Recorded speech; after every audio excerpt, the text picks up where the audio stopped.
एक राजा सत्यजित था जिसने द्वारकाधीश पे स्यमंतक मणि के चोरी का आरोप लगाया।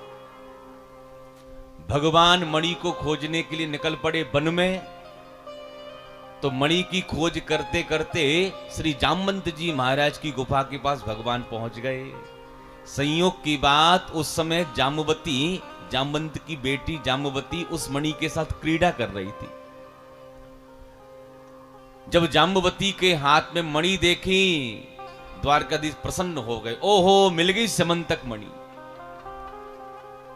अब जाम्बवती को पता नहीं ये कौन है। जाम्बवती ने शोर मचाया, अरे पिताजी देखो ये कौन मेरी गुफा में घुसा चला रहा है। जाम्बवंत जी महाराज को क्रोध आया, बिन बताए मेरी गुफा में कौन आया। आओ ना देखा ताओ, महाराज भगवान की छाती में एक मुक्का रसीद कर दिया। बदले में 2 मुक्के भगवान ने ठोक दिए। फिर तो महाराज होगी मुक्केबाजी चालू। सुखदेव महामुनि कहते हैं कि 27 दिन तक भयंकर यहां पर युद्ध छिड़ा और 28वें दिन भगवान ने जाम्बवंत जी महाराज को उठाकर इतना पटका महाराज कि शरीर की नस नस ढीली पड़ गई। जाम्बवंत जी महाराज चरणों में गिर पड़े। त्राहिमाम प्रभु, मैं आपको पहचान गया, आप ही मेरे राम जी महाराज हो। क्योंकि द्वंद्व युद्ध में भगवान के अलावा मुझे कोई पराजित कर ही नहीं सकता। जब भगवान ने रावण का अंत किया और पुनः अयोध्या के राजा बने, तो जितने भी बंदर भालू हैं सबको कुछ ना कुछ उपहार दे रहे हैं। जब जाम्बवंत जी महाराज का नंबर आया तो जाम्बवंत जी से कहते हैं, आप मांगो, आपको क्या चाहिए। तब जाम्बवंत जी महाराज हाथ जोड़कर कहते हैं, स्वामी मैं जो मांगूंगा वो आप मुझे दे नहीं पाओगे। तो राम जी महाराज कहते हैं, ऐसा कभी हुआ है कि भक्त मांगे और भगवान न दे पाए। मांगो मांगो, क्या चाहते हो। तब जाम्बवंत जी महाराज कहते हैं, राक्षसों से लड़ भिड़ के तो बहुत देख लिया, लेकिन भगवान से लड़ने में कैसा लगता है। महाराज मैं तो आपसे 2-2 हाथ करना चाहता हूं, आपके साथ युद्ध करना चाहता हूं। राम जी महाराज को तो हंसी आ गई। अरे भैया जाम्बवंत जी, भक्त और भगवान लड़े ये अच्छी बात नहीं, लेकिन चूंकि आपके मन में यदि ये भाव है तो रामावतार में तो खैर नहीं, लेकिन आगे कृष्णावतार में तुम्हारी इच्छा अवश्य ही पूरी कर देंगे।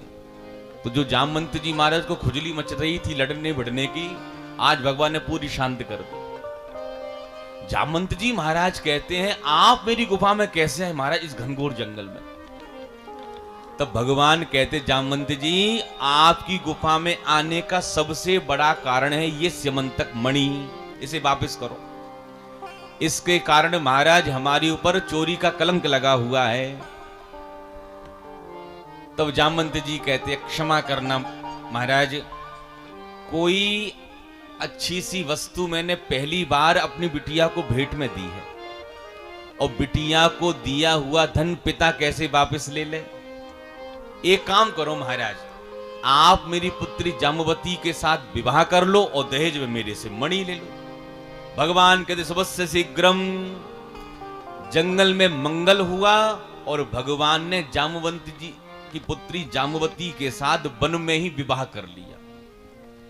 जाम्बवती का हाथ पकड़ के भगवान सीधे राजा सत्यजित के घर में गए और कहते, राजन तुमने हमारे ऊपर चोरी का कलंक लगाया, ये जो तुम्हारी स्यमंतक मणि है हमें वन में जाम्बवंत जी महाराज के पास प्राप्त हुई, और यदि आपको हमारी बात पर भरोसा नहीं है तो प्रमाण पत्र साथ में लेकर के आए।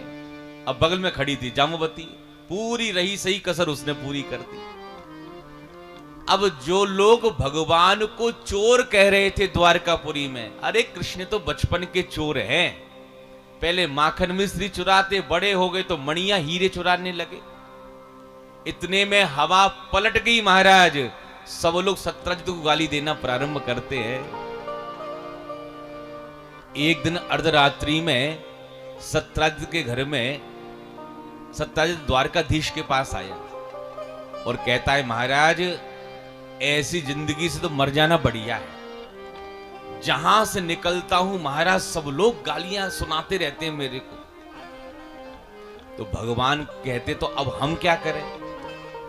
तब सत्यजित कहता है एक काम करो महाराज, आप मेरी पुत्री सत्यभामा के साथ विवाह कर लो, मैं आपका ससुर बन जाऊंगा, फिर कोई मेरे को गाली देने वाला नहीं है। फिर तो द्वारकापुरी में मंगल हुआ और भगवान ने